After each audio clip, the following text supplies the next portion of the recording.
હે students, next પૂછ્યું છે ગ્લાયકોલિસિસમાં વિફોસ્ફોરીકરણ તબક્કાની પ્રથમ નિપજ. તો બેટા વિફોસ્ફોરીકરણ થવું એટલે ફોસ્ફરસ નીકળી જવું, રાઈટ.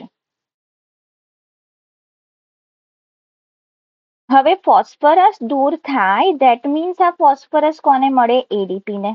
તો એડીપી માંથી શું બને? એટીપી. એટલે આપણને પૂછ્યું છે ફર્સ્ટ સબસ્ટ્રેટ લેવલ ફોસ્ફોરાયલેશન કયું? તો શું આવશે બચ્ચા? તો 1,3-BPGA. તો આપણને તો નિપજ પૂછ્યું છે, આ એનું પ્રક્રિયક છે. 1,3-BPGA થી જ્યારે 3PGA બને છે, 1,3-BPGA થી જ્યારે શું બને છે? 3PGA. રાઈટ બેટા. તો આ તબક્કા દરમિયાન ફોસ્ફરસ દૂર થાય છે, જે એડીપી માંથી એટીપી બનાવવા માટે વપરાય છે. તો જો પ્રક્રિયક પૂછતા તો 1,3-BPGA આવતું, પણ નિપજ પૂછ્યું છે તો શું આવ્યું? 3PGA.